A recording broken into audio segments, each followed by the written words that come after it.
All right. Hi, everyone. Good morning. Good morning, Janmanjay. Hi, Pratishtha. Good morning, Jay. Good morning, Vansh. Hi, Nishit.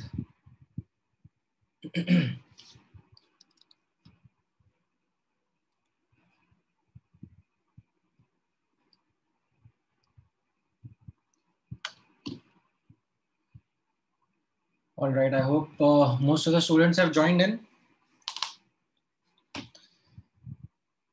कितना अभी around 90 plus count हो जाएगा. ठीक है, थोड़ा time लग रहा है स्टूडेंट्स को और ज्वाइन इन करने में. चलो, in the mean time others are joining in. Any questions, any doubts from our discussion yesterday? I hope आप लोगों को टाइम मिला था to take down the notes and also recap the formulas that we had studied in the last class. हाँ. Sir आपने जो बोला था क्या कहते हैं वो वैल्यू निकालने के लिए क्या कहते हैं लास्ट लेक्चर में इसकी राइट. आर वाले की आर की तो मैंने निकालने की कोशिश की तो मेरा सही आ रहा था लेकिन उसकी वैल्यू सही नहीं आ रही थी. ये वाला नहीं सर आर वो आपने निकालने बोला था ना हमको वैल्यू देके. अच्छा, लाइक ये जो बड़ा वाला एक्सप्रेशन था इसमें यस सर क्या पुट करने का. सर क्या पुट करने का मतलब डेटा डालना था ना, कांस्टेंट्स की हाँ वैल्यू सर डालना था. डाला था पर सर मेरे को 0.01 समथिंग आ रहा था. नहीं नहीं, आना चाहिए. दोबारा देखो. h का वैल्यू 6.626 इंटू 10 की पावर माइनस 34. इसका स्क्वायर करना 4 इंटू पाई कितना होता है 3.14. मास ऑफ इलेक्ट्रॉन 9.1 इंटू 10 की power minus 31 kg. Electrostatic force constant 9 into 10 की पावर 9. और charge of electron 1.6 into 10 to our minus 19 square. Right. ये जब आप कैलकुलेट करोगे, ठीक है, तो आपका ये वैल्यू मीटर में आएगा.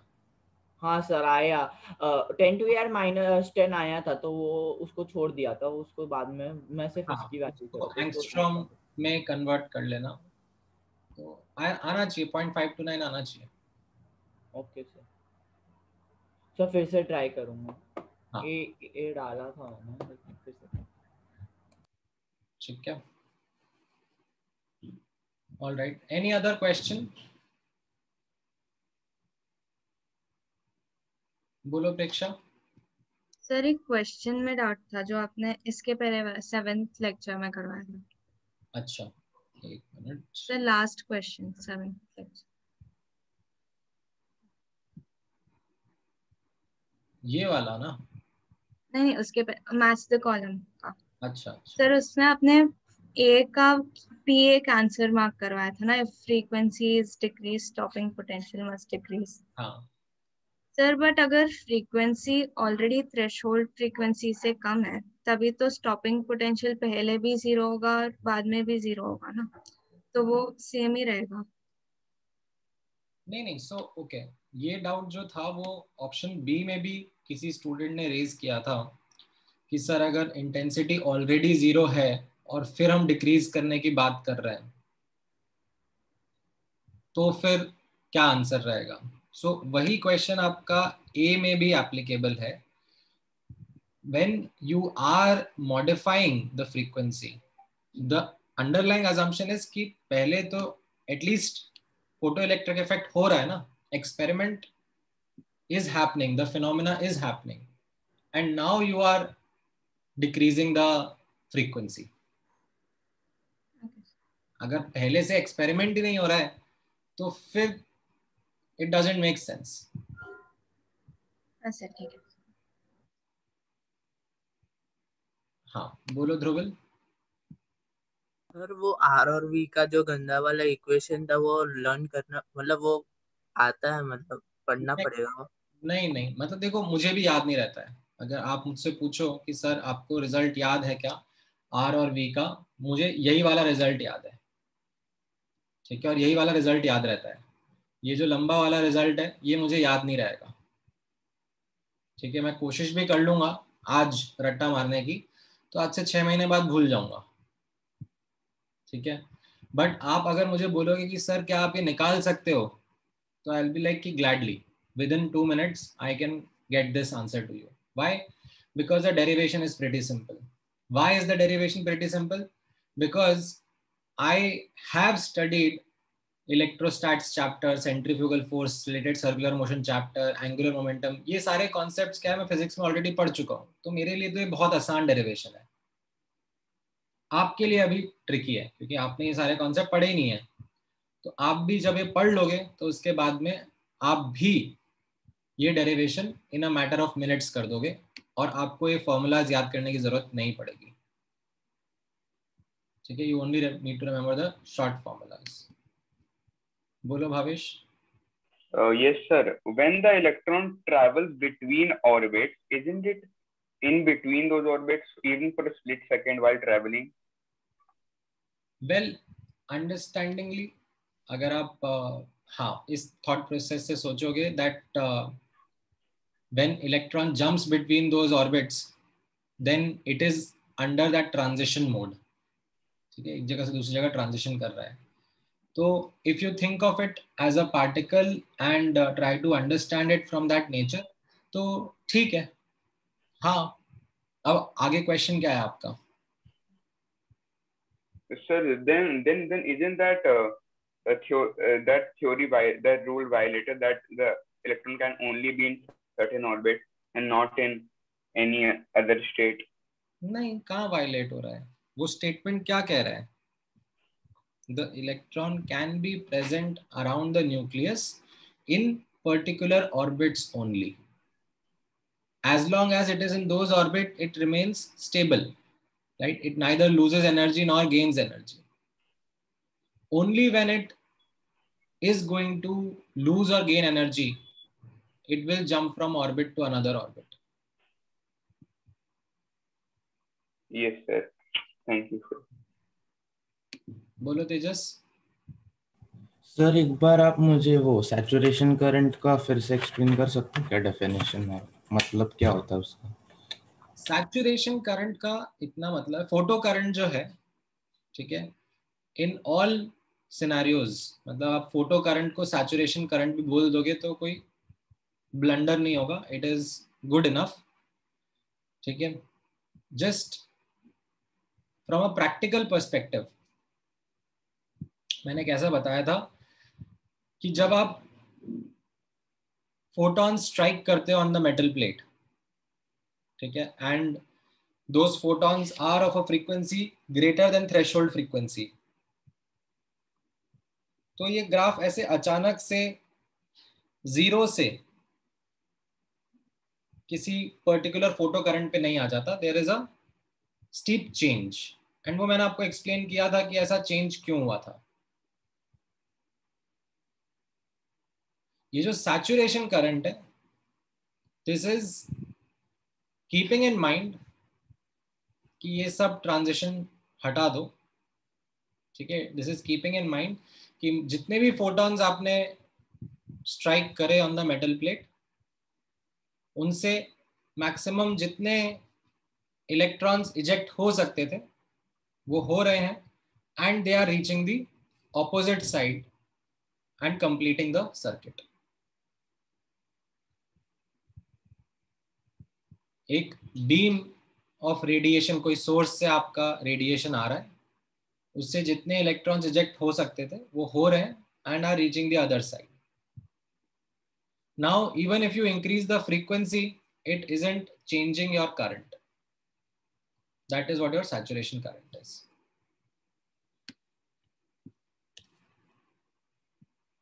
All right. Bolo Sahil.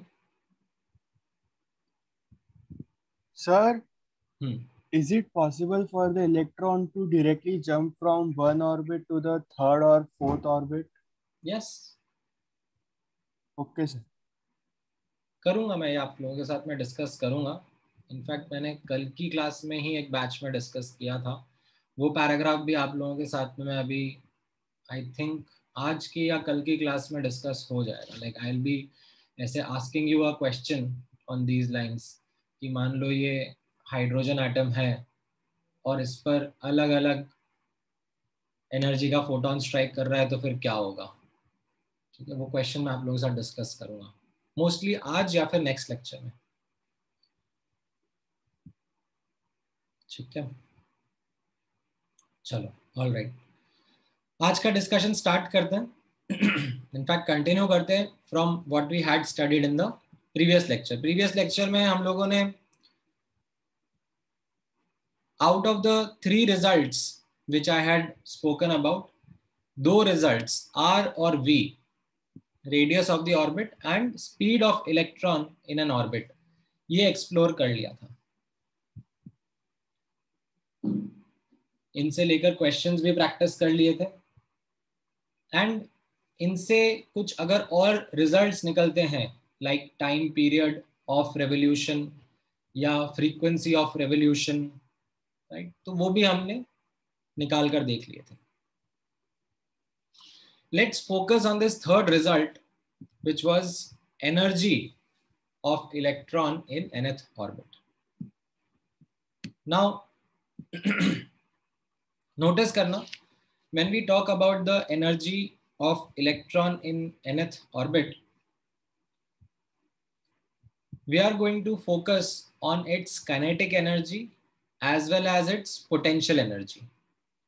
Sum of both of them is going to give you the total energy associated with electron. Now, kinetic energy को half mv square लिखते हैं. It is a energy because of motion. However, जो electrostatic potential energy है यहाँ पर, that term isn't something which you are aware about. ठीक है, ये आप लोगों ने अगेन पढ़ा नहीं है, इसलिए अगेन इसका मैं डायरेक्टली फॉर्मूला यहां पर यूज करूंगा, राइट। आपने जैसे ग्रेविटेशनल पोटेंशियल एनर्जी के बारे में फिर भी पढ़ा हुआ है, राइट। ग्रेविटेशनल पोटेंशियल एनर्जी कैसे लिखते हैं, किसी को याद है?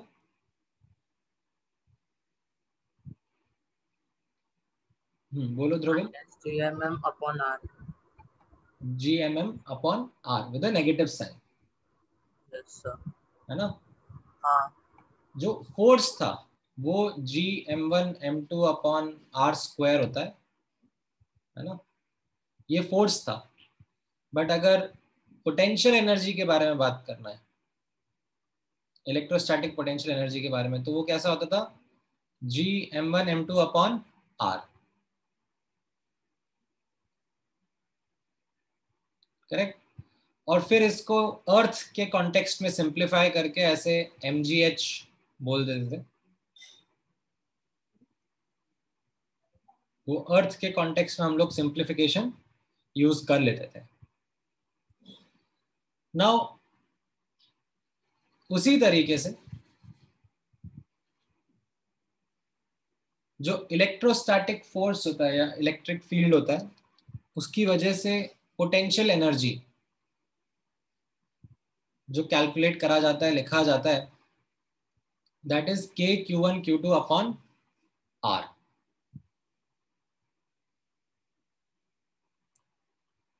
where k is the electrostatic force constant, q1 and q2 are the charges, R is the distance between those charges. Now, apart from this, there is also one more thing that you know about potential energy. Potential energy is defined with respect to a reference.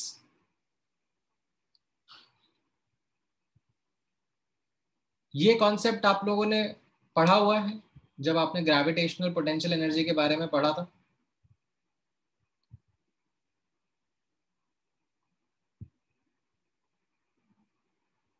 जैसे kinetic energy है, ठीक है, यहाँ पे notice करना, kinetic energy is always positive, ठीक है। It is absolute terms में डिफाइन करी जाती है।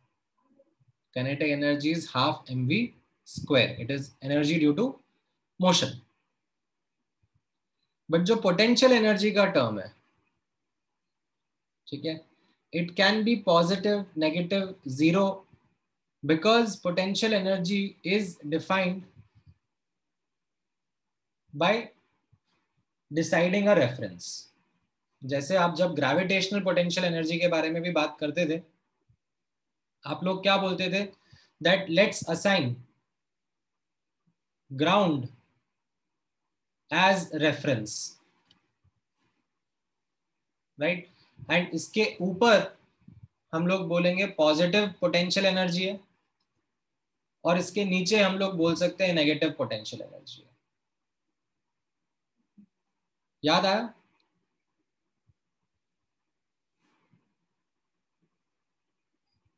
जो ग्रेविटेशन के लिए आप लोग जूनियर क्लासेस में करते थे।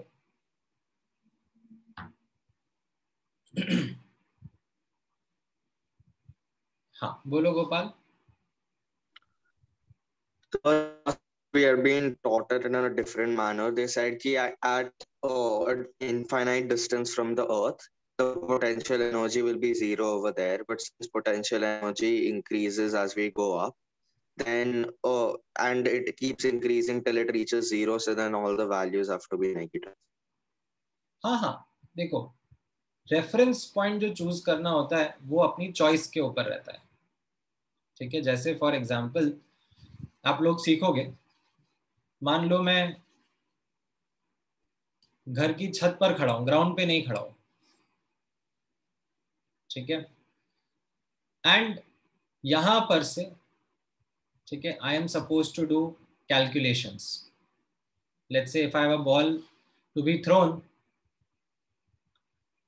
तो what will happen is that I will assign this level जहां पे मैं खड़ा हुआ हूं एज रेफरेंस लेवल। यहां पर मैं बोल दूंगा पोटेंशियल एनर्जी जीरो है,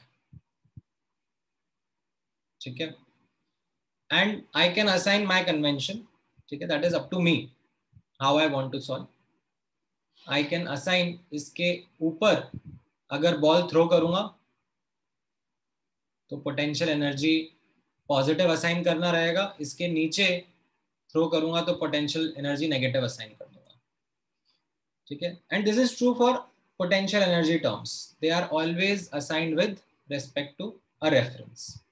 वो reference का choice आपकी इच्छा पर है, ठीक है।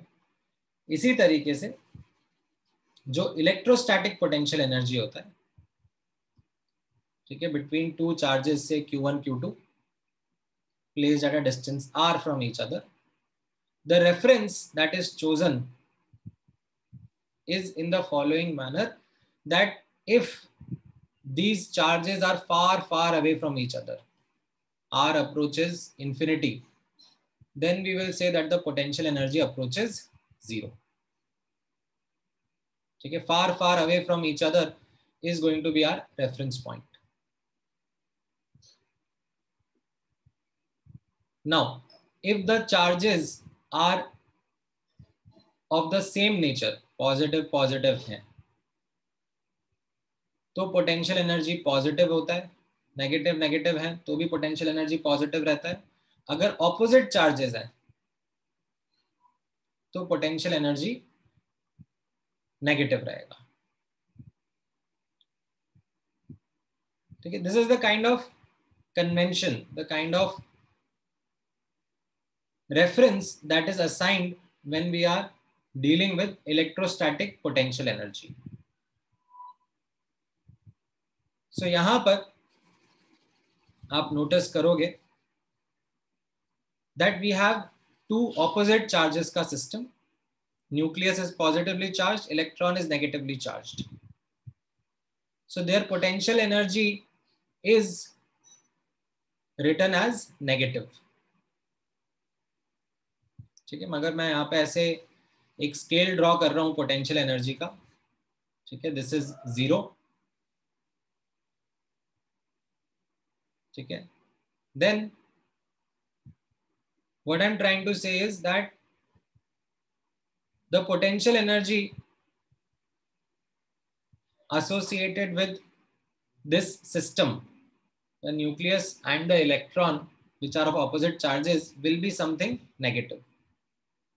And जैसे जैसे मैं इनका बीच का डिस्टेंस बढ़ाता जाऊंगा, ठीक है, let's say on the x axis you have r, that is the distance, जैसे जैसे मैं इनका डिस्टेंस बढ़ाता जाऊंगा, ठीक है, the value will start to approach towards 0, ठीक है, as r approaches infinity, potential energy will approach towards 0, but it will be on the negative side.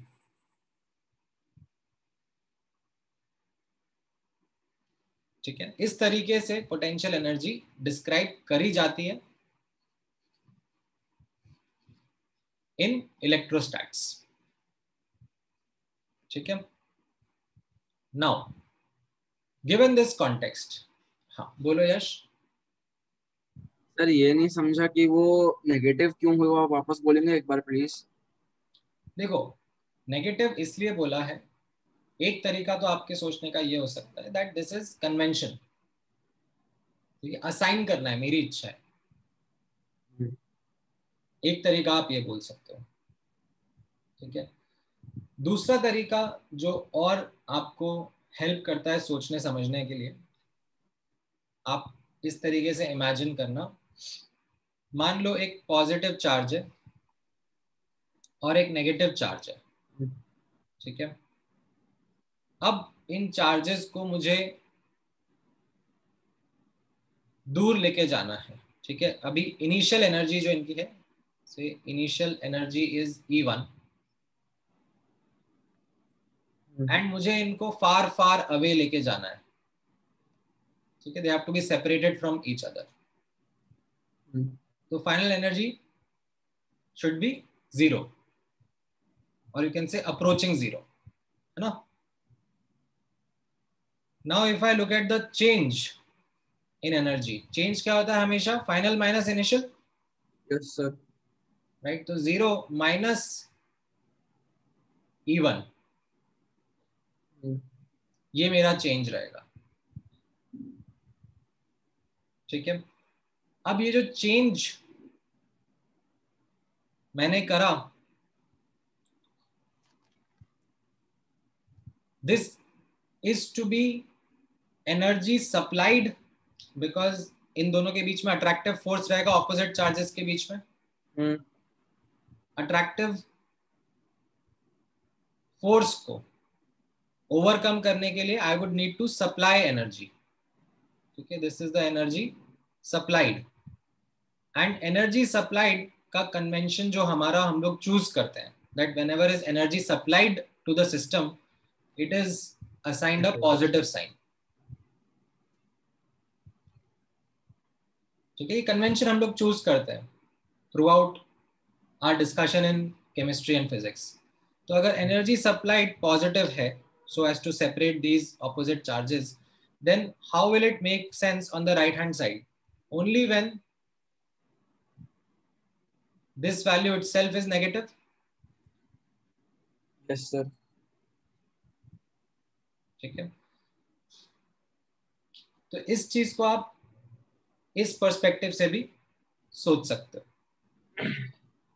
Okay sir. ठीक है, अदरवाइज एक सिंपल पर्सपेक्टिव यही है जो ज्यादा इजी टू अंडरस्टैंड है, ज्यादा इजी टू ग्रास्प है.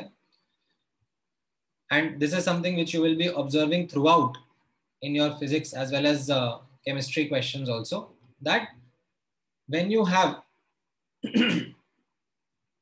opposite charges, potential energy is going to be negative. When you have same charges, potential energy of the system is going to be positive.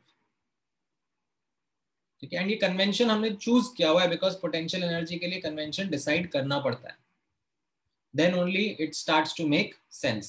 Potential energy is always defined with respect to a reference. ठीक है,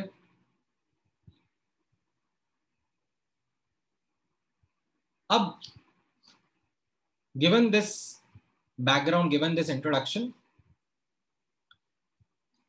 हम लोगों ने last class में V का expression और R का expression निकाल लिया था from boards model. Right?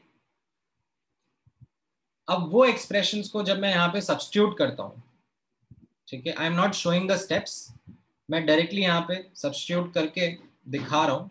When I substitute those expressions, बड़े बड़े वाले एक्सप्रेशन, नॉट द वैल्यू वाले एक्सप्रेशन, बट जो वेरिएबल के टर्म्स में, कांस्टेंट के टर्म में एक्सप्रेशन थे, उनको मैं सब्स्टिट्यूट कर देता हूँ, v को सब्स्टिट्यूट कर देता हूँ, r को सब्स्टिट्यूट कर देता हूँ. तो what I get in front of me is the following expression of kinetic energy and potential energy. This is the expression that I get for kinetic energy,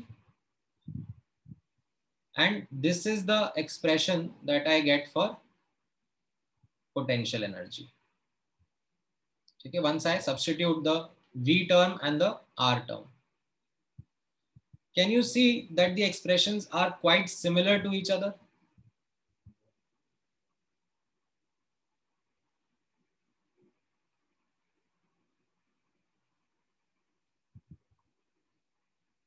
ठीक है, अगर आपको सब्स्टिट्यूट करके खुद से भी देखना है तो आप कर सकते हो.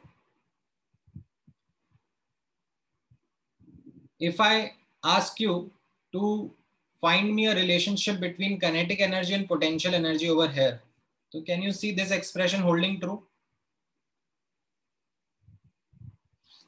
Like all these terms, ये pi square m k square e की power 4 upon h square into z square by n square, ठीक है, is the same over here as well. Pi square m k square e की power 4 z square by h square n square. ठीक है, ये 2 times है basically और ये -4 times है. तो can you see this expression, that how kinetic energy and potential energy का expression is.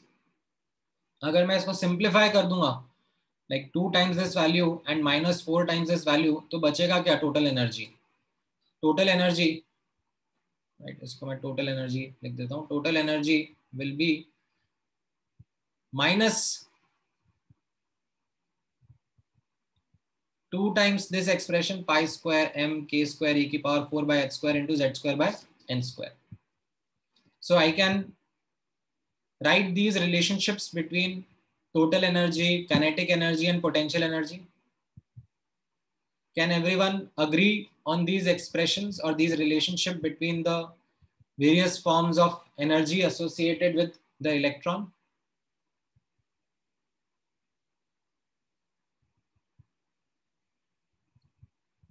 All right. Now,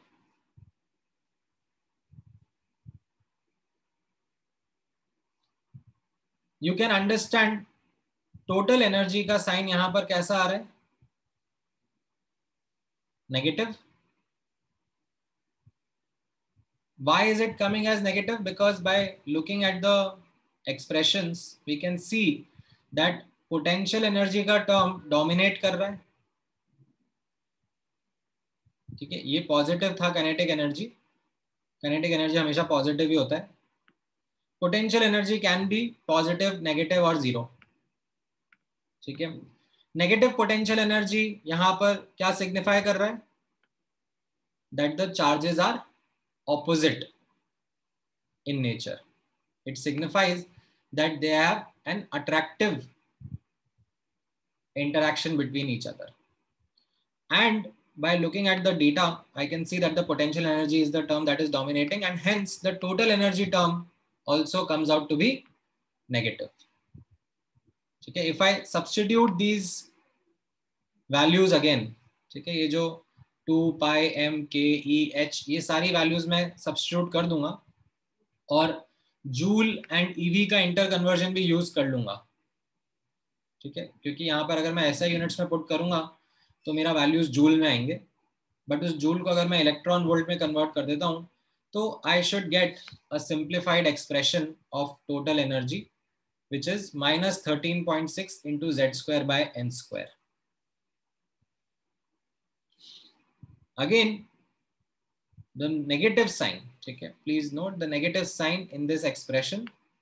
It signifies attractive force between electron and nucleus.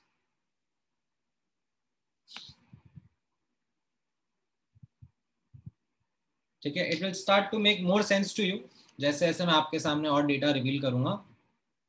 आप जैसे नोटिस करना, if I ask you to calculate what will be the energy of the electron in the first orbit of hydrogen atom, तो आप इसमें Z का value 1 because hydrogen atom बोला है, और फर्स्ट ऑर्बिट तो N का वैल्यू 1 पुट कर दोगे and you will get the answer as -13.6 eV. Correct? If I ask you about the energy of electron at an infinite orbit, मतलब far far far away from the nucleus, तो what will be your answer? अगर N approaches a really large energy, then N approaches a really large value, then E approaches 0, right? Tends to 0. Now, if I ask you that I have to take the electron from N equal to 1, first orbit, to far far away, basically I have to remove the electron, then what will be the change in energy? Change is always written as final minus initial. Final is 0 and initial is minus 13.6. So this comes out to be plus 13.6, and this plus sign denotes that this change in energy, which is coming as positive, means it is energy absorbed or energy supplied. It is the energy that needs to be supplied to remove the electron from the atom. It shows the attractive nature or attractive force between the nucleus and the electron. समझ में आया? हाँ, बोलो Aditya. Sir, can you explain this again when energy of this is infinity? Which part? The starting one, when energy in the 10th orbit is from here. ये वाला? No, energy in the H atom in infinity. ये वाला ना? Yes, this one. हाँ, तो इसमें ये formula आपने ऊपर डिराइव कर लिया है. इसमें अगर आप n का वैल्यू इनफाइनाइट डालोगे तो डिनोमिनेटर अगर बहुत बड़ा होगा तो ये ओवरऑल एक्सप्रेशन क्या हो जाएगा? बहुत छोटा. Yes. So that's it. The energy far far far away is going to be approaching 0. But it's not entirely 0, no? It's approaching 0. So approximate only. Correct. मैंने इसलिए एरो बनाया ना यहाँ पे. Okay. ठीक है. Now, let's say if I have to calculate that how much energy is required to remove the electron, right? That is, take the electron from first orbit to far far away. तो कितना energy लगेगा? It will be final energy minus initial energy. Final was 0 and initial was minus 13.6. So I get the energy required to remove the electron is plus 13.6 eV. That plus sign is what is denoting that it is work that needs to be done to remove the electron from the atom. It is the energy supplied. ठीक है. हाँ, बोलो साहिल. Sir, in the start, it was said that on an electron, two forces of opposite and equal magnitude are applied, so electron neither loses or gains energy. हाँ. लेकिन sir अभी इधर ऊपर दिखा है कि प्लस 13.6 इलेक्ट्रॉन वोल्ट का attractive forces between the electron and the nucleus. नहीं, that is the energy. That is electron volt. तो फोर्स का यूनिट थोड़ी ना, इलेक्ट्रॉन वोल्ट तो एनर्जी का यूनिट है. Okay sir. यहाँ पर आप ऊपर नोटिस करोगे जैसा अपन ने डिस्कस करा, ठीक है, दैट न्यूक्लियस के अराउंड इलेक्ट्रॉन. ठीक है. Now this electron is in a circular orbit revolving around the nucleus. It is stable in this orbit because it is experiencing equal and opposite forces. Correct? Yes, sir. That does not mean कि इसकी energy zero है. ये थोड़ा ना meaning हुआ कि the energy associated with this is zero. It has got kinetic energy because it is under motion. ठीक है, वो हमने यहाँ पे नोटिस करा, हाफ mv स्क्वायर है. And it has also got electrostatic potential energy because it is under the influence of this nucleus. And इन दोनों को फिर हमने कैलकुलेट करा, ऐड करा to come up with the answer of the total energy associated with the electron. Okay, sir. ठीक है. Now, based on this result, ठीक है, ध्यान से नोटिस करना, couple of important points about the hydrogen atom. ठीक है, बिकॉज ये बोर्स मॉडल जो है वो सिंगल इलेक्ट्रॉन सिस्टम के लिए वैलिड है. So particularly for hydrogen atom, let's look at the results that we have just got. Now, if I try to draw a radius diagram of hydrogen atom, that means I try to visualize from the point of view of radius that nucleus के around ये orbits कैसे present हैं, तो मुझे क्या understanding develop हुई है, that r is proportional to n square. That means मान लो अगर ये न्यूक्लियस है, ठीक है, सो न्यूक्लियस के अराउंड अगर फर्स्ट ऑर्बिट का रेडियस x है तो सेकेंड ऑर्बिट का रेडियस क्या होगा 4x, थर्ड ऑर्बिट का 9x and so on so forth. Why? Because r is proportional to n square. Now, based on this, the following statement should make sense to you. As we move away from the nucleus, radius of orbits increase. Correct? And the gap, the distance between successive orbits also increases.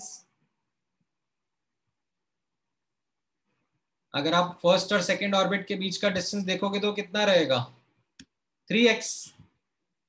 अगर आप second और third के बीच का distance देखोगे तो वो कितना हो जाएगा 5x, and so on so forth. Right? So ये statement radius diagram of hydrogen atom समझ में आया?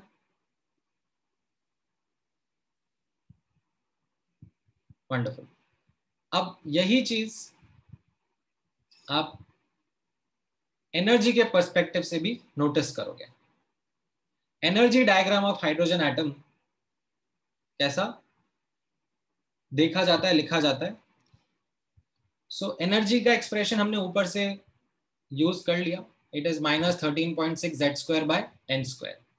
ठीक है. Now if I calculate the value of energy, ठीक है, let's say if I put the data in hydrogen atom, मैं n = 1 डालूंगा तो मेरा एनर्जी कितना आ जाएगा फर्स्ट ऑर्बिट में इलेक्ट्रॉन का -13.6 eV.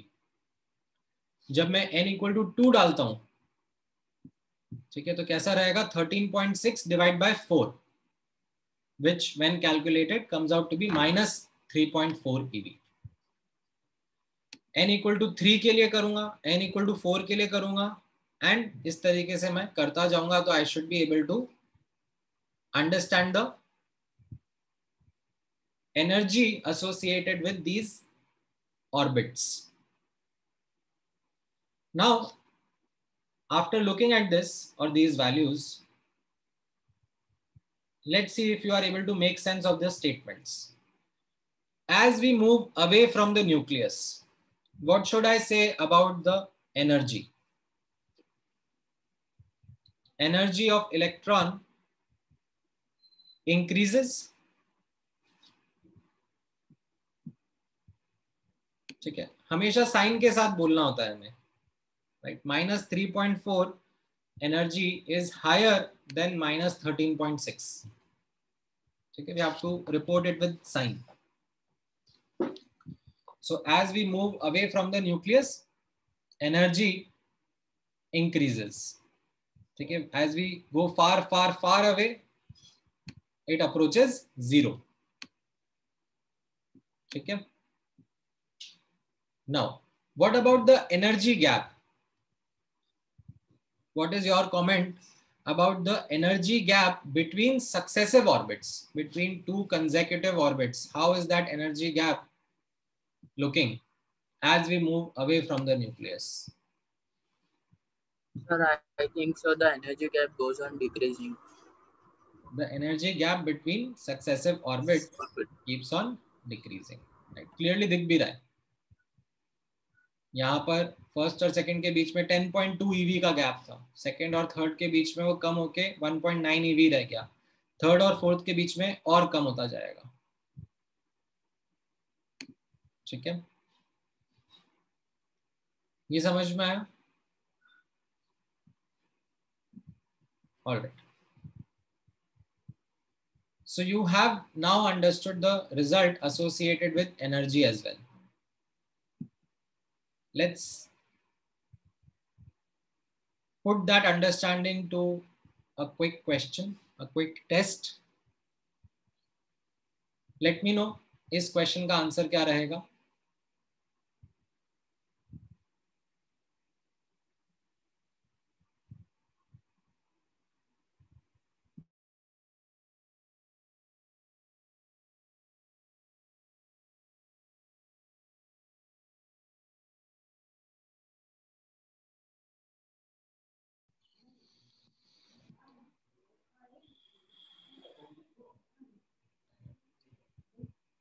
हाँ, राइट आदित्य.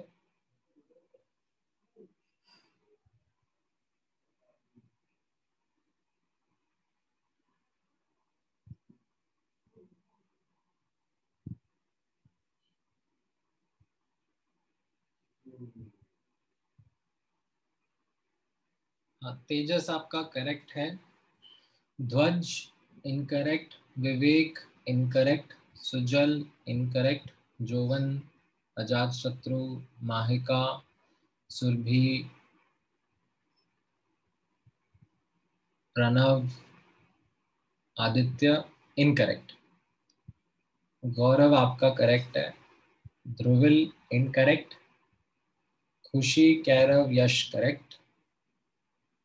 प्रणय, कृति, आदित्य इनकरेक्ट. रोहन आपका भी करेक्ट है. जय, प्रणव गलत है. नचिकेत आपका सही है. ठीक है, सम्यक आपका भी सही है. स्वरा, ध्रुव नहीं, नॉट करेक्ट. ठीक है, ऑलराइट, बहुत सारे रिस्पॉन्सेज आ गए हैं. चलो, the correct answer is option A. That is the correct one. बाकी लोगों का जिनका आंसर नहीं आया है या गलत आया है, they have made a careless mistake. So I would advise you to figure out what careless mistake you have made. ठीक है, स्टेप बाय स्टेप सोचना है अपने को. क्वेश्चन में कैसा है, काइनेटिक एनर्जी के बारे में इंफॉर्मेशन दी है कि काइनेटिक एनर्जी x से x/4 हो रहा है. What will happen to the potential energy? So do you know the relationship between kinetic energy and potential energy? अभी ऊपर यहाँ पे लिखवाया था that 2 times kinetic energy is minus potential energy, right?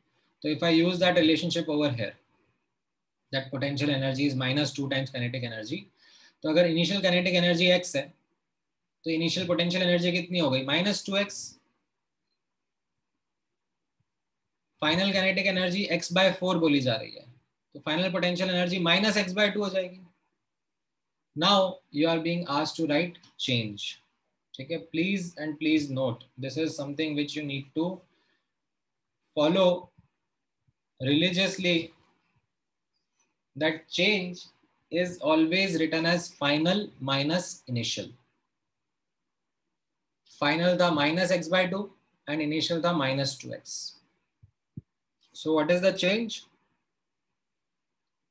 Plus 3x/2. What does the plus sign denote over here regarding this change? That it will be the energy supplied to bring this change.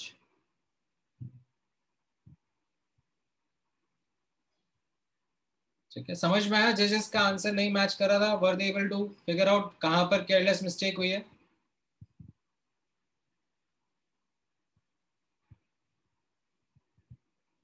ठीक है, and इस question में होती है, मतलब I know for a fact every time I give this question only 20% of the students are able to answer it correctly, बाकी बच्चे गलती करते ही करते हैं। बट ठीक है, वही सब लर्निंग आपको इकट्ठी करते हुए आगे बढ़ना है। ठीक है, एंड प्लीज आई थिंक अब आपको धीरे धीरे थोड़ा इस चीज का आइडिया लग रहा होगा that a lot of learning is going to come from questions. ठीक है, ऐसा नहीं है कि बस थ्योरी पढ़ ली और थ्योरी की जो फॉर्मूला शीट है वो बना ली तो काम चल जाएगा, कि फॉर्मूला में डेटा डाला और आंसर आ जाएगा, राइट?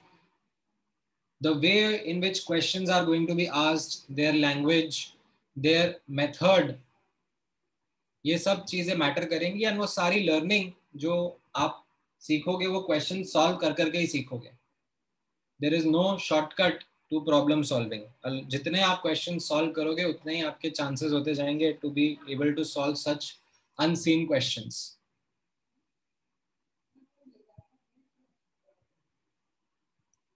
ठीक है, हाँ, मैं प्रथम आपके क्वेश्चन को अभी थोड़ी सी देर में आंसर करता हूँ। Give me just 2 more examples and your question will be answered. All right, ये वाला क्वेश्चन का आंसर दो।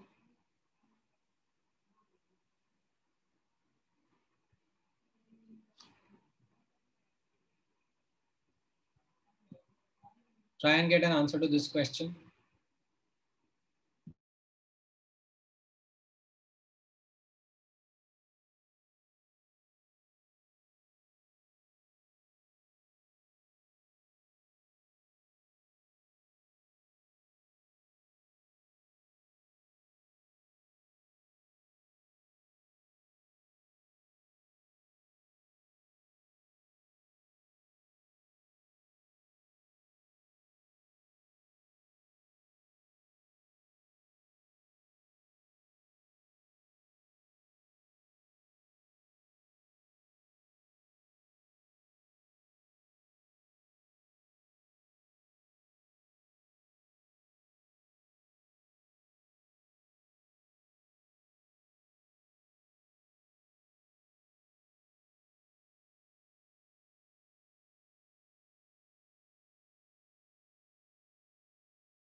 कौन सा फॉर्मूला चाहिए दक्ष आपको?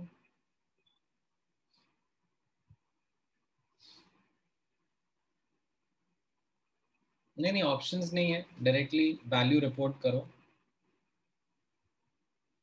हाँ, गौरव, यश, कैरव, वरुण, हाँ करेक्ट आंसर। नहीं, अजात शत्रु एंड आदित्य, आप लोगों ने एक डेसिमल प्लेस की गड़बड़ कर दिया। हाँ दिव्यांश, करेक्ट।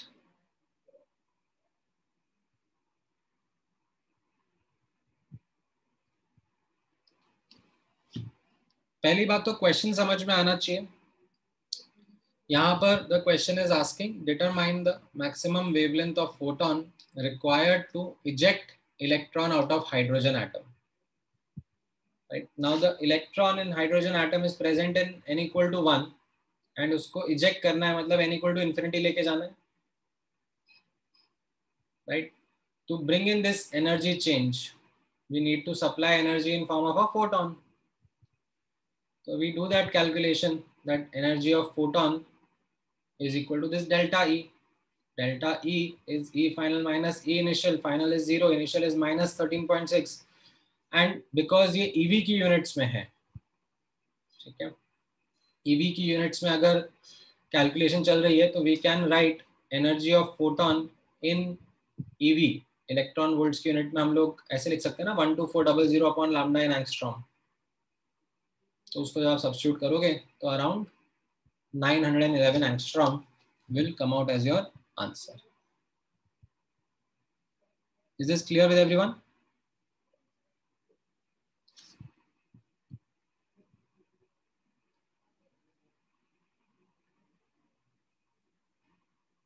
बोलो ध्रुव। Sir, how did you get 12,400 in the left side? ये तो अपन ने सीखा है ना इन फोटो इलेक्ट्रिक इफेक्ट एक्सपेरिमेंट जब हम लोग पढ़ रहे थे, दैट एनर्जी ऑफ फोटोन को अगर मेरे को एसआई यूनिट में लिखना है तो मैं hc बाय लैम्डा लिख सकता हूँ। Yeah. h की वैल्यू एसआई यूनिट में, c की वैल्यू एसआई यूनिट में डालूंगा, Okay. जूल्स में आएगा, ठीक है। बट अगर इलेक्ट्रॉन वोल्ट्स की यूनिट में कैलकुलेशन कर रहे हैं तो मैं इसको सिंप्लीफाइड फॉर्म में लिख सकता हूँ ना ये। Okay. Okay. Understood. Thank you. All right, चलो ये वाला इनफैक्ट चलो मैं इस क्वेश्चन को थोड़ा सा चेंज कर देता हूँ। वो जो प्रथम का क्वेश्चन था उसको आंसर करने के लिए, determine the wavelength of photon emitted when electron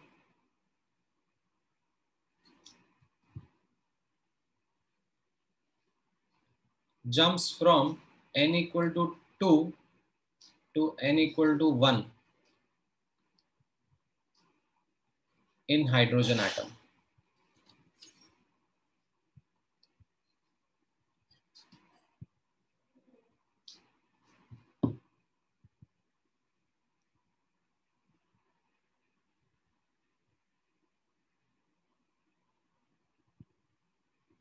Try karo, let me know the answer.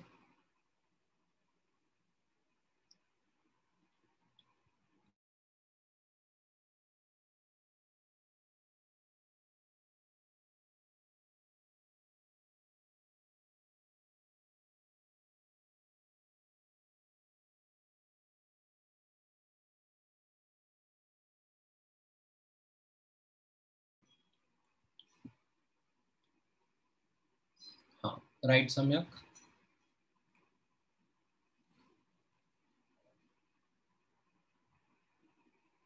Right Rohan.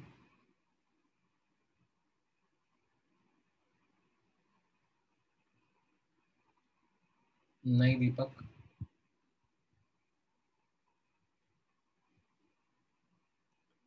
हाँ राइट जोवन। नहीं कह रहे।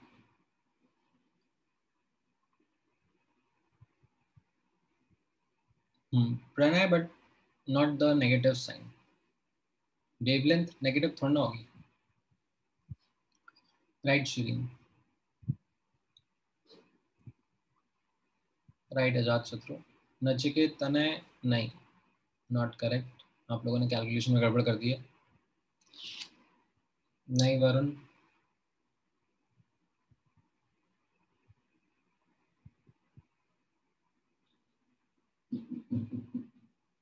हाँ right Gaurav.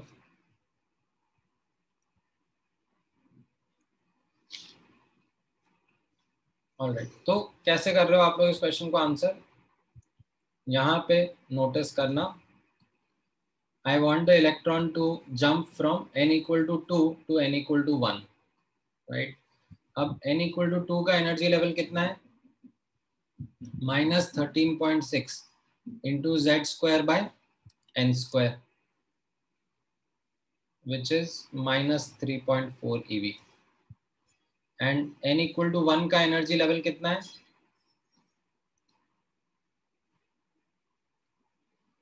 -13.6 eV, right? So if I look at change in energy, ठीक है, यहाँ पे आप नोटिस करना, if I look at the change in energy is what? Always, जैसा मैंने आपको बताया है, फाइनल माइनस इनिशियल. ठीक है. What is the final? minus 13.6. What is the initial? Minus 3.4. So when you look at this, it comes out to be minus 10.2 eV. This is your delta E. Now, what does this negative sign denote over here? This means it is energy released, energy emitted. That is what the negative sign means. Don't calculate the energy of photon as minus 10.2 eV. ठीक है, यहाँ पे notice करना.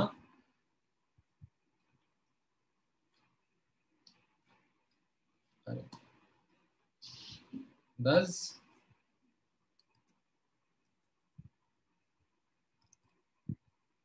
energy of photon is mod of delta E, the magnitude only, that is the energy of photon that is released.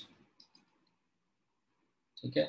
Now 12400 upon lambda in angstrom is equal to 10.2 eV. And इससे अब आप calculate करोगे तो you will get your answer as something I think 1216 या 1215 angstrom. ठीक है, इससे आपको मिलेगा 1216 roughly angstrom. This is what the correct answer is.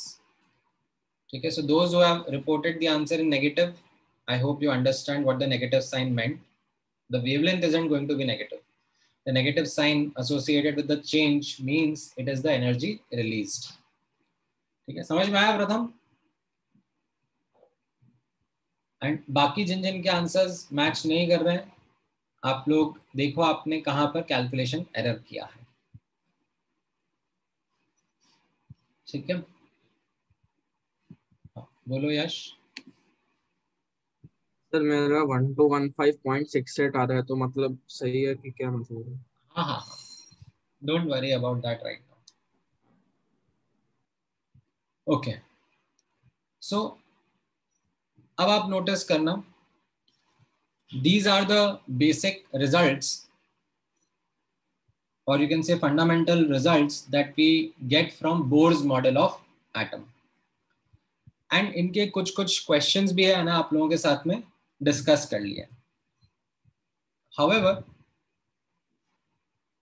जब हम और क्वेश्चंस देखते हैं और क्वेश्चंस पढ़ते हैं from Bohr's model of atom, तो we find certain terms being used in them. Now in order to be able to understand those questions, let's look at these terms that are used for a single electron system. 3-4 terms रहेंगी, basic simple terms है, but you will see them as part of questions. एक एक करके notice करना. The first term is called as ground state. That means, simply speaking, lowest energy state in which the electron can be present, and that is the first orbit n equal to 1. You also come across term like excited state. Excited state is any energy level other than ground state. Okay, so all the higher energy levels as compared to ground state are called as excited state. And उनमें एक nomenclature use किया जाता है. कैसा? जो n equal to 2 orbit होगा, n equal to 2 shell होगा, उसको हम लोग फर्स्ट एक्साइटेड स्टेट बोलते हैं. It is the next higher energy level as compared to the ground state. n equal to 3 को second excited state and so on so forth. ठीक है, कोई nth ऑर्बिट होगा तो उसको n-1th एक्साइटेड स्टेट बोला जाता है. ठीक है, नोमेनक्लेचर फॉलो करा जाता है. ठीक है, so for example if I ask you this question, then what will be your answer?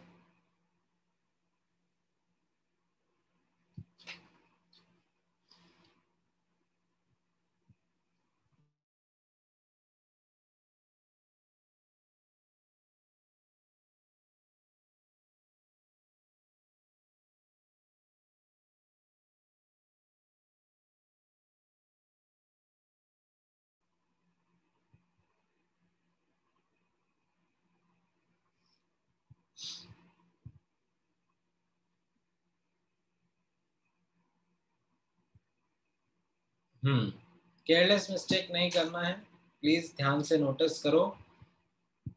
ये टर्म सिखाया है ना मैंने आपको अभी, आप कैलकुलेट करोगे, पोटेंशियल एनर्जी आपको -6.8 दिया हुआ है, तो आप टोटल एनर्जी पोटेंशियल एनर्जी का रिलेशनशिप जानते हो, जो ऊपर अपन ने लिखा था, डिस्कस किया था, that 2 times total energy is what potential energy is. So total energy is half of potential energy. You get -3.4 eV.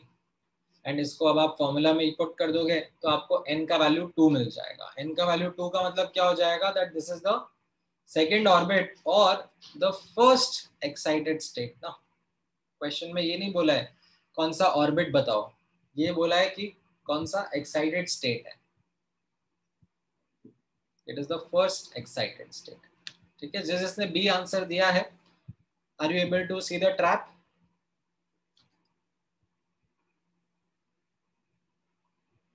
बोलो Nachiket. So can we use the other formula also, like the 2k equals to -p to solve this one? हाँ, of course, why not? बोलो स्वरा। Sir, in all the questions so far, hydrogen atom has been referred to having many orbits, but doesn't it have only one shell?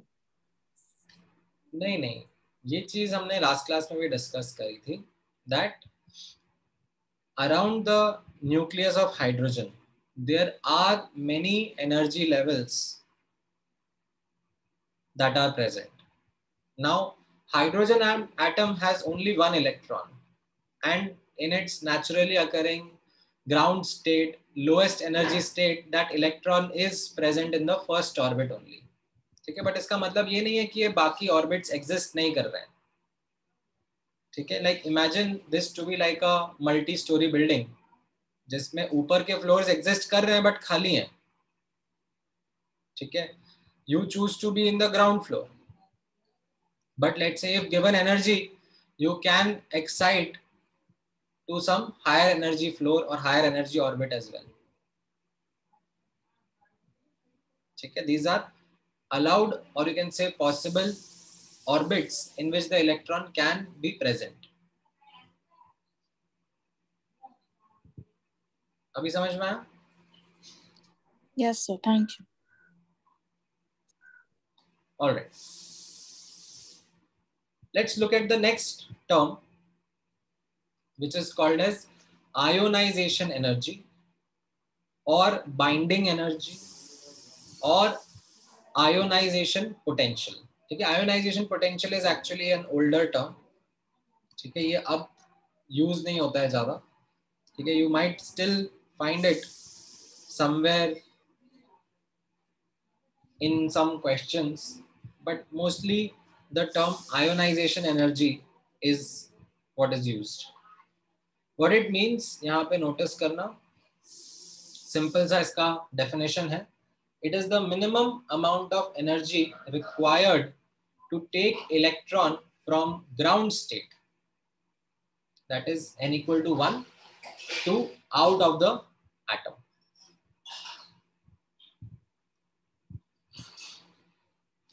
So for example, if I ask you a question, what is the ionization energy of hydrogen atom? So you will simply do the calculation of how much will be the energy required to take that electron from ground state, that is n equal to 1, to far, far away, and you will come up with the answer. And of course, the plus sign that will come indicates that it is the energy supplied. Okay? Now, बोलो खुशी। So the ionization energy is basically the work function, right? Since the definitions are same. हाँ, so work function जो था, ठीक है, वो हम लोग मल्टी इलेक्ट्रॉन एटम्स के लिए भी यूज करते थे। ठीक है, and it is the same only, like it isn't something which is different. However यहाँ पर मैं क्या है, स्पेसिफिकली सिंगल इलेक्ट्रॉन सिस्टम्स के ऊपर फोकस कर रहा हूँ। ठीक है, एंड उसमें I am being a little bit more elaborate. ठीक है, जैसे आपको याद हो तो वर्क फंक्शन जब मैंने आपको पढ़ाया था तो उसका मैंने डेफिनेशन क्या लिखवाया था, उसका डेफिनेशन मैंने सिर्फ इतना सा लिखवा के छोड़ दिया था. Yes, sir. Minimum amount of energy required to take electron out of the atom. That's it. ठीक है. अभी जब हम सिंगल इलेक्ट्रॉन सिस्टम के बारे में बात कर रहे हैं तो हम थोड़ा और डेप्थ में, थोड़ा और डिटेल में जा रहे हैं. Wherein I am describing that ionization energy of an atom or an ion is going to be the energy required to take the electron from ground state n equal to 1 to n equal to infinity out of the atom. And why am I doing that? Okay, because of notes like this. जैसे आप यहाँ पे observe करोगे that sometimes in a question a term might come to you in the following way, that ionization energy or binding energy of a particular state in an atom or an ion, इसको हम लोग कैसे define करेंगे? तो that will be the minimum energy required to take the electron from that state to n equal to infinity. तो जैसे for example, if I ask you a question, what will be the ionization energy or binding energy of second orbit or first excited state of Li2+? तो आपका answer क्या होगा? If I ask you a question like this, ठीक है, if I ask you something like this, that what will be the ionization energy of Li2+? ठीक है, तो इस क्वेश्चन में आप by looking at this question आप क्या assume करोगे? This means you have to take the electron from ground state to outside, right? So आप calculation करने लग जाओगे. Delta E will be E infinity minus E1. E infinity will be 0. And what will be the energy of the first orbit in lithium? 2 plus ion minus 13.6 into Z square by N square. And ये जब आप calculate करोगे तो आपको ये मिल जाएगा 108 कितना 1 करो यार, आप लोगों की मैथ्स अच्छी है. 13.6 into 9 कितना होता है? 122.4 122.4 EV, राइट? ऐसा आपका आंसर आ जाएगा. ठीक है, but let's say if I ask you a question something like this, that what is the ionization energy of the second orbit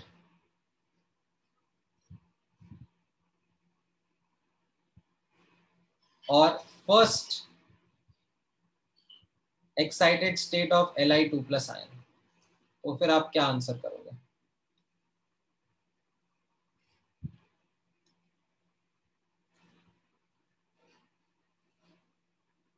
Right. Then you will use this definition that okay, it is the energy required to take the electron from second orbit to n equal to infinity.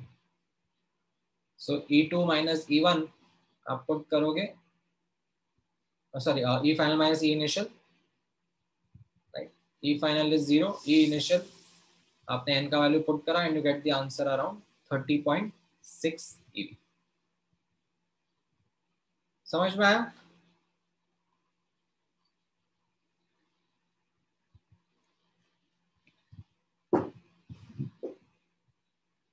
बोलो Sahib. Sir पहले जैसे एक trend था कि first orbit में 4x energy रहेगी तो second orbit में 4x और 9x एनर्जी रहेगी, ऐसा ट्रेंड था. तो सर हम डायरेक्टली भी तो 4 और 9 से डिवाइड कर सकते हैं. पहली बात तो ऐसा ट्रेंड नहीं था, वो रेडियस का ट्रेंड था कि रेडियस अगर x है तो सेकेंड ऑर्बिट का 4x, थर्ड ऑर्बिट का 9x ऐसा रहेगा. एनर्जी अगर फर्स्ट ऑर्बिट की -x है तो सेकेंड ऑर्बिट की -x/4, थर्ड ऑर्बिट की -x/9 ऐसी रहेगी ना? Yes sir. ठीक है, alright. Now ionization energy is always going to come out as positive because it is the energy that will be supplied, right? You need to take the electron out of the atom. You need to overcome the attractive force. You need to supply that energy. So it will always come out to be positive only. Now, एक और term समझना आप साथ में. This is called as excitation energy. Can you guess what will be the definition of excitation energy? Do you know what excitation means? Ionization word तो आपको पता था. What ionization word meant? Can anyone tell me what excitation word would mean? बोलो साहिल. Sir, energy required to make the electron jump from one shell to second shell or third shell. ठीक है, सही lines पे जा रहे हो. Not completely there, but yes. Excitation energy would deal with excitation of electron. Excitation was jumping to a higher energy orbit, right? So यहाँ पर notice करना, हम लोग excitation energy को कैसे define करते हैं? Excitation energy of an orbit, ठीक है? Excitation energy of an orbit is defined as the energy required to excite electron from ground state to that orbit, to that state. ठीक है, जैसे for example if I ask you what is the excitation energy of the third state of hydrogen atom, तो अब आप इसको कैसे read करोगे, कैसे कैलकुलेट करोगे? Take an attempt.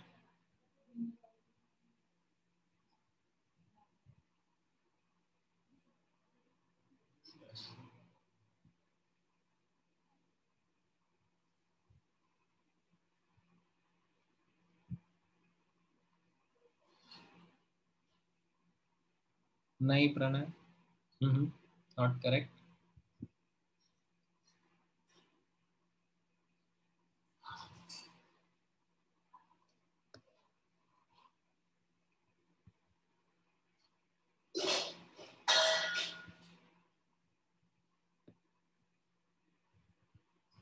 नहीं कृति, नहीं गौरव. आर्यन आपका सही है. श्लोक, माहिका, दक्ष नॉट करेक्ट. जोवन अप्रोक्सीमेटली सही है. हाँ रोहन आपका सही है, बाकी लोगों का गलत ही आ रहा है. हाँ, अजात शत्रु आपका सही है. ठीक है, सबसे पहले आप मुझे ये बताओ that this energy corresponds to what transition based on the definition that you have studied ऊपर. What transition, which orbit to which orbit excitation is this talking about? From ground state, that is n equal to 1, to that state which is n equal to 3, like third state लिखा हुआ है ना. So this is talking about the transition from n equal to 1 to n equal to 3. Hydrogen atom के अंदर तो कोई दिक्कत नहीं है. तो एक्साइटेशन एनर्जी क्या हो जाएगा? The change in the energy that is going to do this E3 minus E1. अब E3 कितना होता है इन हाइड्रोजन एटम? ठीक है, या तो आपको डायरेक्टली वैल्यू याद है, जैसे मुझे तो वैल्यूज याद है इसलिए मैंने लिख लिया, बट लेट से आपको वैल्यूज नहीं याद है तो आप कैलकुलेट करो, राइट? E3 कितना हो जाएगा? Minus 13.6 into Z square upon n square minus 13.6 into Z square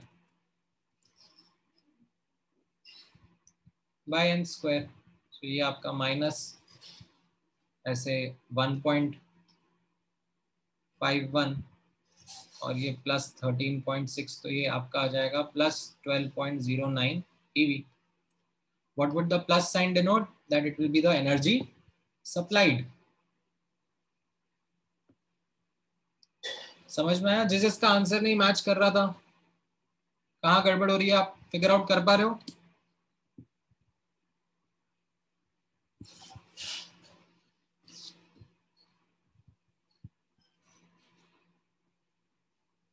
okay,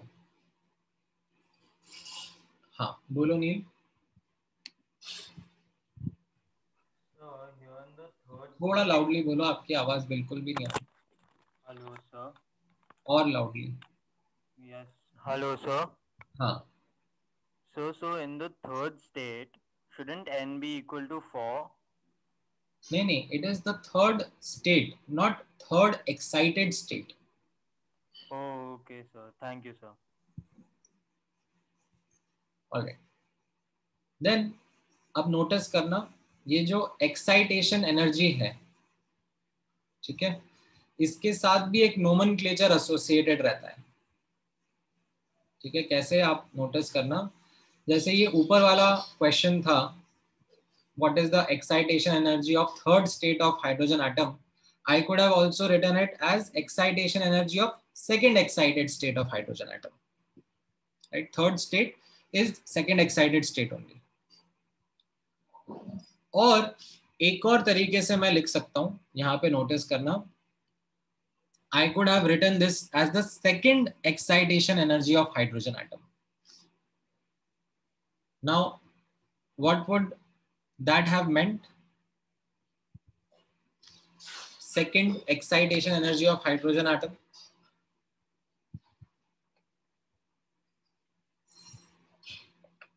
What would it mean? यहाँ पर आप फिगर आउट करने की कोशिश करोगे तो आपको समझ में आएगा. Right? If I talk about excitations, ठीक है, तो वो कैसे डिस्कस होंगे. ठीक है, नेचुरली तो मेरा इलेक्ट्रॉन ग्राउंड स्टेट में प्रेजेंट होता है. ठीक है, this is it's naturally occurring state, ground state. Right, अब एक्साइट होकर it can go to any other higher energy level. It can go from 1 to 2. We'll call that as excitation energy of second state or excitation energy of first state, or we will also call it as first excitation energy. Okay, the electron from ground state can jump to n equal to 2 also, sorry, n equal to 3 also. तो इसको हम लोग क्या बोलेंगे? We'll call it as excitation energy of the third state or excitation energy of the second excited state, or we can also call it as second excitation energy,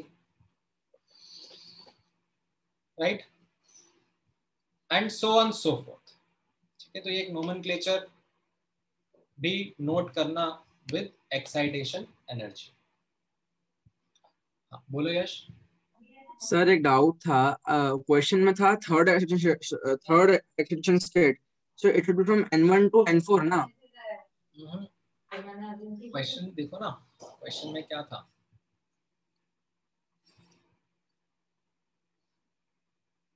ठीक है sir, third मतलब n1 to n4 होना चाहिए ना. आपने अभी वो दिखाया ग्राफ में कि फोर्थ पे थर्ड स्टेट आती है एक्साइटेशन की. थर्ड एक्साइटेड स्टेट लिखा है या थर्ड स्टेट लिखा है? स्टेट लिखा है. तो फिर अच्छा सर, हाँ सॉरी.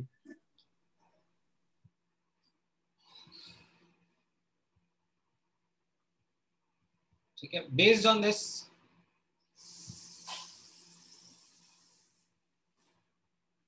अच्छा, ये वाला क्वेश्चन तो हम लोगों ने कर लिया है. ये वाला क्वेश्चन ट्राई करो. Okay, try this question. This value is 13.6, not 13.5.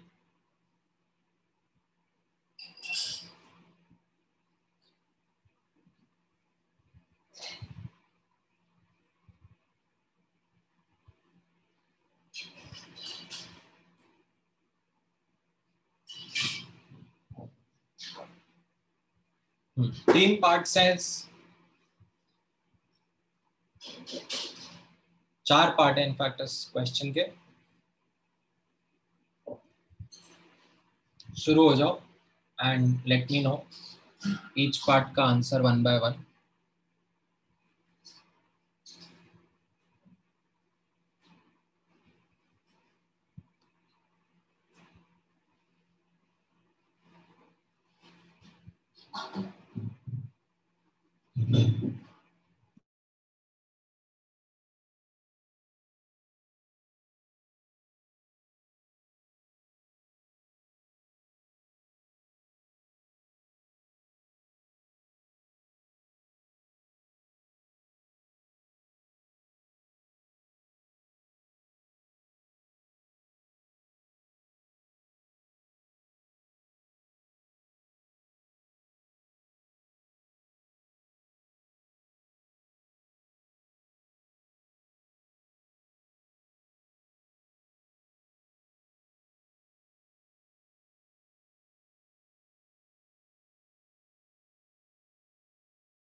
ठीक है, फर्स्ट पार्ट का आंसर आपका कैरल।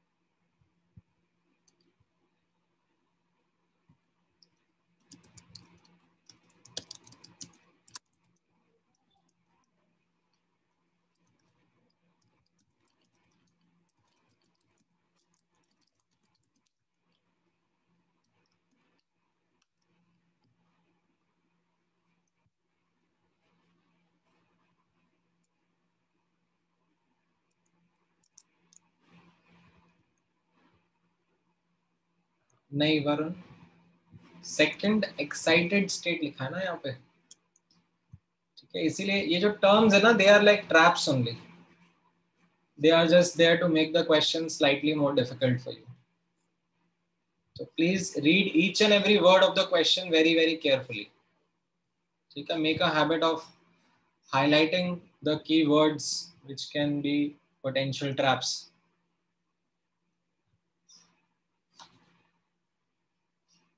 Right, जैसे A पार्ट का आंसर दिया है, binding energy of second excited state. Second excited state is third orbit, is given to you as 13.6 eV. Right? मतलब energy required to take the electron from n equal to 3 to n equal to infinity. Right? यानी कि 13.6 is equal to 0 minus 13.6 into z square by 3 square, है ना? ये जो लिखने का तरीका रहेगा, binding energy is equal to E final minus E initial, right? E final is 0 minus 13.6 into z square by 3 square, and this is given to you as 13.6 eV. So you will solve, you will get the value of z as 3. Implies that this is lithium 2 plus ion ka sample, right?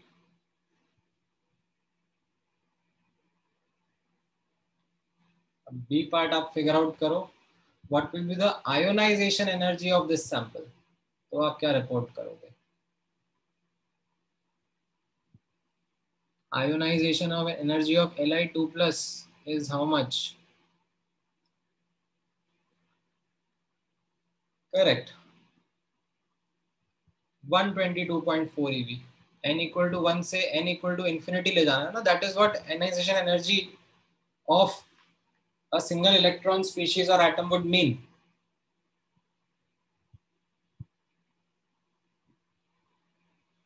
ठीक है, तो यहाँ पर IE will be equal to E final minus E initial 0 minus 13.6 into z square upon n square. तो ये आपका 122.4 eV आ जाएगा। C part का आंसर क्या रहेगा?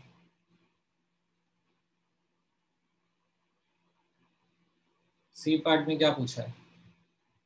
Energy of photon required to cause transition from second to third state, n equal to t 2 से n equal to 3 ले जाना है आपको।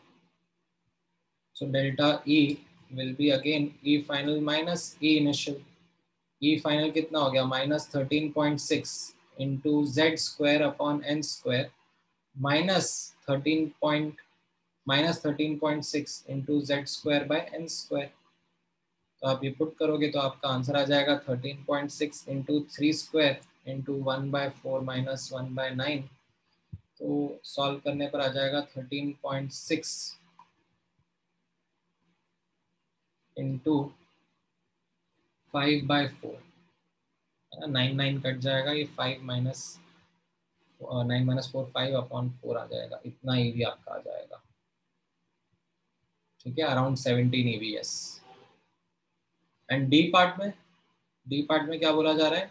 wavelength of the photon emitted when the electron falls from first excited state to ground state, right? So first excited state, that is n equal to 2 to ground state. Ground state is n equal to 1, right? So delta E will be E1 minus E2 minus 13.6 into 3 square by 1 square minus 13.6 into 3 square by 2 square। तो ये आपका आ जाएगा minus 13.6 into 9 into 3 by 4 EV, right? ये minus sign क्या represent करेगा? That is the energy released, right? You can write the energy of photon as mod of delta E, right? So 12400 upon lambda in angstrom will be equal to 13.6 into 9 into 3 by 4 EV, and you will solve for it. You will get the value of lambda.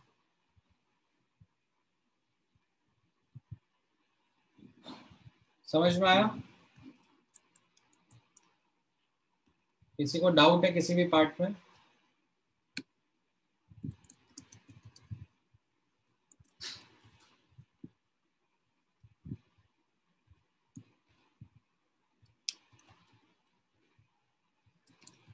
Around 135 angstrom आ जाता है ये। तो अभी आपको Bohr's model के results और उनके साथ एसोसिएटेड कैलकुलेशन समझ में आ रहे हैं अच्छे से?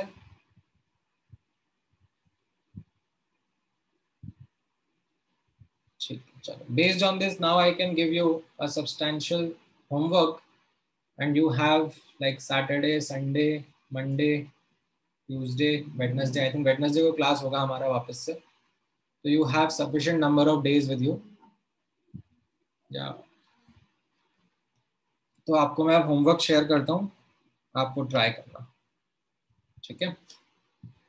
चलो, all right, thank you guys, take care. कुछ पूछना है बोलो दक्ष। Sir, I did not understand why is ionization energy not equal to work function. You had told I could not understand properly. Ionization energy is equal to work function only. Both are same, but you had earlier told that थोड़ा सा difference है। वो difference क्या होगा? वो यहाँ पर single electron system में हम लोग थोड़ा और इलैबोरेट कर रहे हैं ना। Otherwise, they are mostly the same thing. हाँ, यहाँ पर हम इतना इलैबोरेट कर रहे हैं that it is from n equal to 1 to n equal to infinity. Because both are just ejecting electrons. That is why. And sir, I could not understand how can potential energy be equal to negative, like Earth के respective में? If you go down from the ground, how can P be negative? हम लोग assign करते हैं. That is a convention. That is something which we take as a reference. So we have this in physics more. Will we study about negative energy further? देखो, यही मैं आपको समझाना चाह रहा हूँ that negative energy word use करके आप अपने लिए और कंफ्यूजन क्रिएट करते हो, ठीक है? यू स्टार्ट थिंकिंग अबाउट कि नेगेटिव एनर्जी क्या है, कुछ मिस्टीरियस, कुछ अननोन, ऐसा कुछ नहीं है, ठीक है? When we are defining potential energies we can define a reference based on which potential energy can be assigned positive or negative sign. It is like only for calculations we take a negative. In reality, ऐसे कुछ नहीं होता है. Yes. Okay, sir. Sir, and you can go to lecture 7, the previous one. हाँ. वहाँ पे जहाँ पे stopping potential लिखा हुआ था. हाँ. Sir, ऊपर एक हाँ. हाँ. Now over here, K is equal to Q V, no? So over here, KE final will be 0 and initial will be minus KE हो जाएगा, minus KE initial. तो how can it be minus KE initial? Minus में तो आ ही नहीं सकता. KE initial थोड़े ना negative है, KE तो इतना है ना, ये तो नेगेटिव साइन है यहाँ पर. हाँ, 0 ही होगा. That is what I'm saying. इतना KE है. हाँ, but how can it be in negative terms? KE. KE थोड़ा नेगेटिव टर्म्स में है. ये KE final minus KE initial लिखा हुआ है. हाँ, that I understood. So 0 is so there, it goes away. So we are left with minus KE initial, no? हाँ. So how can, I'm asking, how can minus K, like how can KE initial be in minus का terms? नहीं, KE it has to be positive, no? KE initial minus थोड़ी ना बोला मैंने. कहाँ KE initial minus है? KE initial is this much only. Yes, but I'm saying there's a minus sign, no, over there. हाँ. So that I'm saying, how can then be? आप वही समझ ही नहीं रहे. ये नेगेटिव साइन यहाँ पर है, does not mean that KE is negative. हाँ. KE का मैंने आपको वैल्यू बताया यहाँ पर. This is 0. And this initial one is how much? This much. Yes. What is the negative sign denoting? The negative sign is denoting that the change in K is negative. Acha. Okay. So matlab, like how will we say it in normal terms? Like normal terms में है, मतलब आपको मैं बोल रहा हूँ कि change in kinetic energy लिखना है. हाँ. It is final minus initial. Yes. Right? अब final 0 है और initial 1 है, तो change minus 1 हो गया ना? हाँ, that I'm saying, how can the total change be in minus का terms? It has to be always positive, no? इसने बोला change तो हमेशा final minus initial होता है ना? Change तो कुछ है ना? अच्छा, change can be anything. Okay. So basically, we can say that the change is decreasing. Decrease over. That is what we are saying, that it is then deaccelerating. Oh, okay, sir. Sir और आपने जहाँ पे EV का बोला था, that place you can go. तुम बोलो ना अपना doubt. Sir, that you have found E photon is equal to 12,400 by lambda in Armstrong. उसका derivation कैसे करना है? Tried it, it's not coming out. आप HC और interconversion between Joule and EV तीनों को use. Yes, I did it. आ नहीं रहा. 19.878 आ रहा है. उसके बाद further it is not happening. I tried with the calculator also. आएगा और कोशिश करो. So you can show, please. I have tried. I have done till the third step. ये आपको यहाँ पर ऐसा करना है ना. Energy of photon is hc by lambda. हाँ. 626 into 10 की power minus 34 into 3 into 10 की power 8 by 1.6 lambda. ठीक है. अब ये सब जूल्स में आएगा. ओके. ठीक है. और ये लैम्डा जो है वो मीटर में लिखा होगा. ओके. ठीक है. अब आप इसका इंटर कन्वर्जन करो. 6.626 into 10 की पावर minus 34 into 3 into 10 की पावर 8. और ये जूल को क्या बोलोगे? EV upon 1.6 into 10 की power minus 19. That is what the relationship between Joule and EV is. Yes. And ये जो लैम्डा यहाँ पे आप लिखोगे इन मीटर, तो मीटर और एंगस्ट्रॉम का रिलेशनशिप क्या होता है? 1 meter is equal to 10 to the power 10 angstrom. ठीक है. अब आप इनको सिंप्लीफाई करोगे. अच्छा, but it is not coming exactly 12,400. ऐसे कुछ आ रहा है. 12,408 ऐसे कुछ तो आ रहा था. ठीक है, चलेगा. वो थोड़ा अप्रोक्सीमेशन तो लिया ही है ना. Okay. That way. Sir, and you can solve this. A certain metal by radiation of frequency V ejects electron with Ke max K. If the same metal is struck by radiation of frequency 2V, then Ke max is वो निकाल. You had shown this in class that HV is equal to threshold plus K, and then substitute करके. मैंने दूसरे method से try किया. आपने HV substitute किया था, मैंने थ्रेशोल्ड सब्स्टिट्यूट किया, आंसर आ ही नहीं रहा है. अब तो आपने फिर सब्स्टिट्यूट गलत करा होगा ना.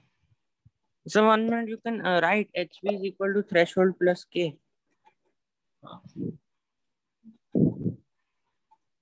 H nu is equal to 5 plus K. Then in case 2, H nu is equal to 5 plus question mark. So I substitute threshold as HV minus K.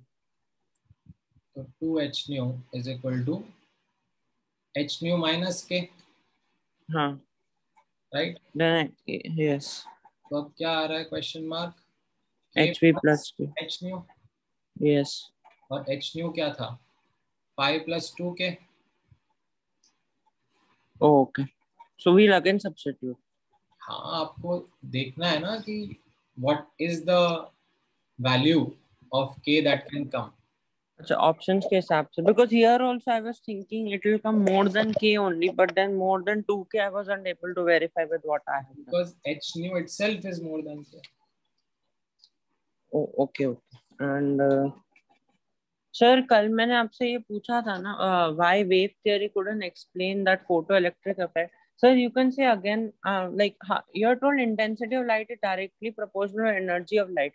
वो बाकी समझ आगे ऊपर वाला, how did quantum theory do? But then why did scientists think if intensity increases then more should have been liberated, more electrons? नहीं समझा, नहीं, दोबारा बोलो. Sir, according to wave theory, intensity of light is directly proportional to energy of light. So then the scientists thought that more photocurrents will be absorbed, like observed. So why did they think like this? What was the reason behind that? Because the energy and intensity are related to each other. Yes. And they thought that it is the energy which is ejecting the electrons. Acha. Because there was one observation also of the experiment, number of electrons या फिर photocurrent is directly proportional to intensity or brightness of light. So on basis of this they were saying that brightness increase कर रहे थे तो कुछ wavelengths पे observe हो रहा था और ये वाली light कर नहीं पा रही है. अच्छा, उसके basis पे. Okay sir, understood. Thank you sir. बोलो प्रेक्षा. हाँ सर, मुझे अभी भी वो मैच द कॉलम का नहीं समझा पूरा. उसमें अगर हम लोग ये कंसिडर करेंगे कि थ्रेशोल्ड फ्रीक्वेंसी के ऊपर ही है, तभी तो क्यू गलत होना चाहिए ना, फोटो इलेक्ट्रिक इफेक्ट में स्टॉप. हाँ, तो हम लोग अभी जब मान लो इनिशियली, ठीक है, हम लोग किसी इनिशियल स्टेट में हैं और फिर ये सारे चेंजेस कर रहे हैं, राइट. अब जो इनिशियल स्टेट है वो मैं कह रहा हूँ कि होनी चाहिए कि एक्सपेरिमेंट हो रहा है, फोटो इलेक्ट्रिक इफेक्ट हो रहा है. ओह अच्छा, अच्छा फाइनल स्टेट थ्रेशोल्ड से नीचे जा सकता है बट इनिशियल स्टेट थ्रेशोल्ड से ऊपर होनी चाहिए. इनिशियली तो हम लोग यही अज्यूम करेंगे ना कि एक्सपेरिमेंट हो तो रहा है. हाँ सर, हाँ. और अगर पार्टिकल एक्सेलरेट ही नहीं कर रहा है स्टार्टिंग में ही, तभी हम लोग क्या बोलेंगे कि स्टॉपिंग पोटेंशियल एग्जिस्ट नहीं करता या स्टॉपिंग पोटेंशियल जीरो होगा अगर पार्टिकल एक्सेलरेट नहीं कर रहा है तो. हाँ, not defined. We will see that जरूरत ही नहीं है ना. अगर पार्टिकल इजेक्ट ही हो ही नहीं रहा है तो फिर मैं स्टॉपिंग पोटेंशियल क्या अप्लाई करूंगा. अच्छा, तो वो जीरो नहीं होगा, वो डजंट एग्जिस्ट होगा. हाँ, जीरो. अच्छा, आप जीरो ही बोल सकते हो, नॉट डिफाइंड भी बोल सकते हो. Okay sir, thank you.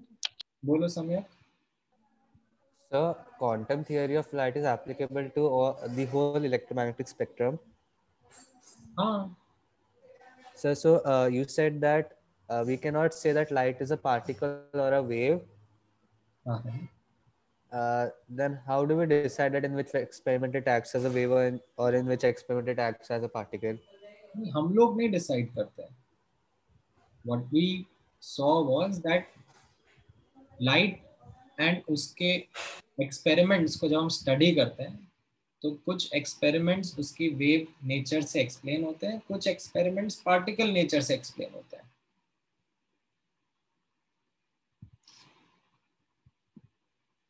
ठीक है.